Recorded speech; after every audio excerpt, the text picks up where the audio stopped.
Social media marketing tools are everywhere. They're on every platform, and you now have more opportunities to market your business and your message more than ever before. So let's get into some basic categories so that you understand the categories that these tools all fit into. Social media marketing is the most commonly talked about, the most commonly used and mentioned. I'll use Facebook as an example. If you have a Facebook page, you could choose to use Facebook ads. That's one way to use it.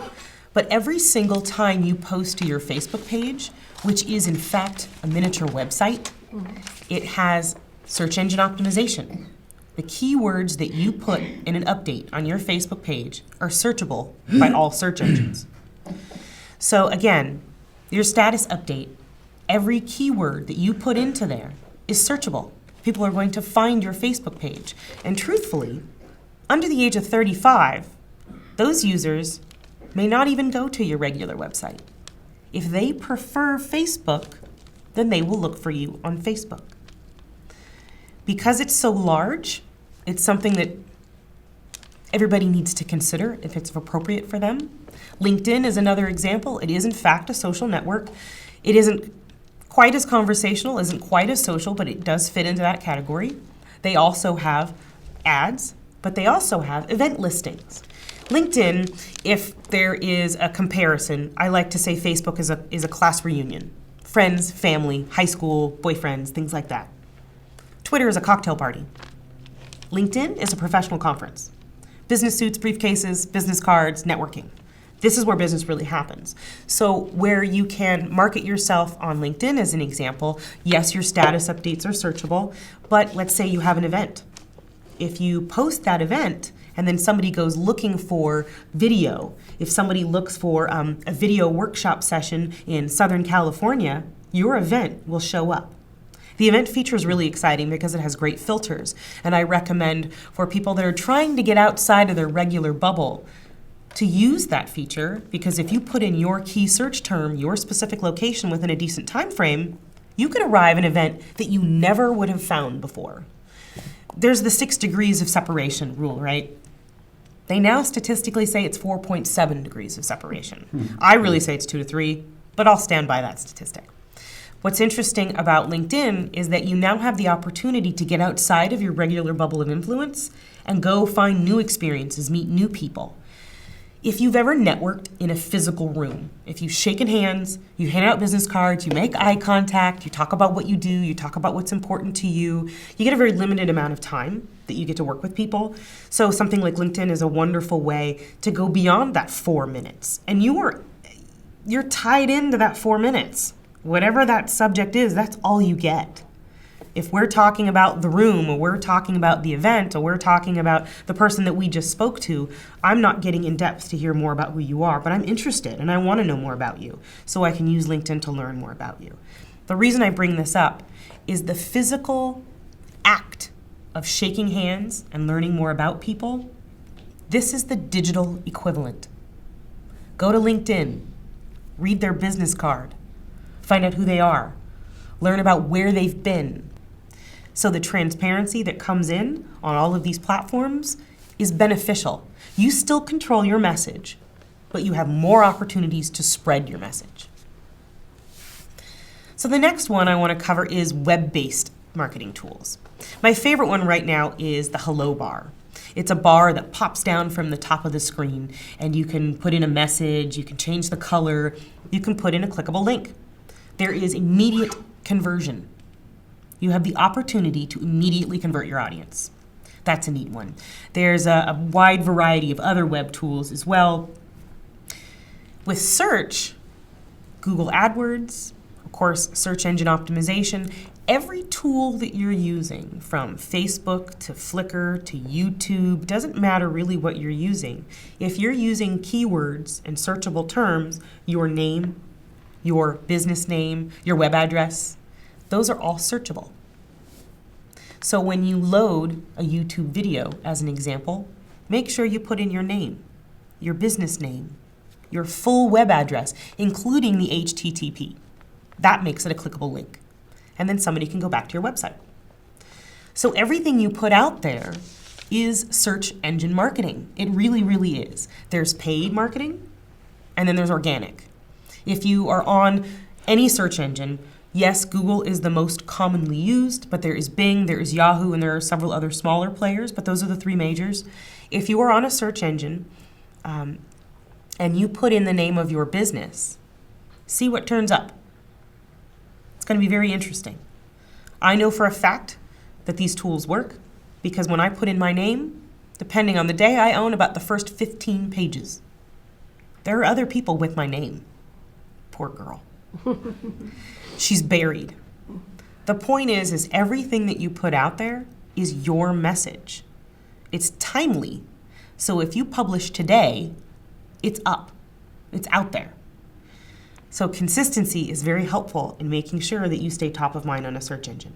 When I want to do business with you and I search for your name, what do I find? It's called a vanity search. So there's a variety of ways that you can use it, but that's probably the most important one. Email marketing tools. This one, I think, is my favorite. Email marketing tools are very, very useful. You may have heard of Constant Contact, iContact, Aweber, MailChimp. It doesn't matter what tool you use. It really doesn't. The point is that it allows you to communicate with a wide audience. What's the difference between email marketing and just sending an email from your regular email box? First of all, your internet service provider has a contract with you. The odds are you don't have what I call a passport. You don't have the ability to mail to thousands or millions of people. They're not prepared for you to do that. And if you try and do that, they're going to mark you as a spammer and they're not going to allow you to send at all. Email marketing provides you with the opportunity to mail from 1 to millions of people. The Democratic National Convention, when I saw that they used Constant Contact, as a matter of fact, I said, if they can handle that mailing list, then I have confidence. So you can mail to a huge quantity of people. You're able to track your deliverability rates. You know your bounce rate, your open rate. You know who is unsubscribing. 93% of American consumers want more email. I know, you don't believe me. I think that statistic really has a lot to do with, have you noticed, everywhere you go, you sign up for a new gym membership, you're now on their mailing list. Every service that you sign up for, everything you do, you're handing over your contact information and by default are going onto people's mailing lists. So I think that's where that 93% is largely coming from. I think that's what's driving that. But I can't argue with that statistic. We are getting more email, we are reading more email, but no, you have control of what you receive and more control than ever of what you send. Large lists, deliverability rates, you can see your statistics. My favorite part, beyond including links, video, pictures, graphics, really bright, brilliant color that they don't have to open as an attachment. What I really, really like is when I look to see what links that I have within my previous email, and I can see that you clicked on a link at 4 o'clock this afternoon. So when I pick up the phone and say, hey, Robert, how are you doing? Oh, I'm doing great. You know what? I really need to give you a phone call. I was thinking of calling you. And I'll say, oh, really? What about? And then you'll mention the link that I know that you clicked on. That's why I'm calling you, because I know you're interested. It's a warm, medium warm to hot phone call. I've already got a heads up that you're interested in my services. So you can see exactly who clicked on what link and when. It's a little creepy. Don't tell them you know that. But you know. It's helpful for you. Email marketing, very low cost, very affordable. You can reach many more people than ever before. And what's important about email marketing, if you know your market and you know for a fact that paper is not an option anymore, then this may very well be the way to go. I had a client that said, we know that we can't mail to our clients anymore. And I said, really? I was surprised that they knew that about their market. And I said, what's the reason? And they said that our clients are very green conscious.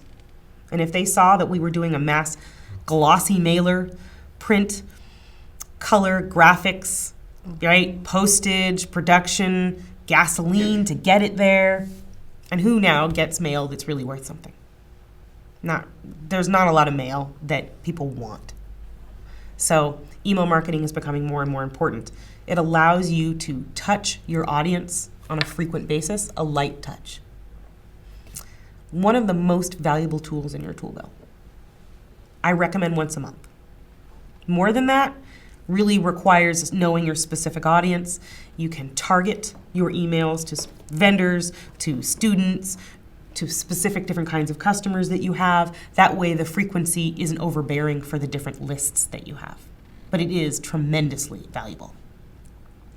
You have mobile platform marketing tools. You've got mobile applications that you can design for yourself. What's interesting is when your customers are using mobile applications, 40% of internet traffic is using a mobile device. What are they using? How are they searching for you? Google Places.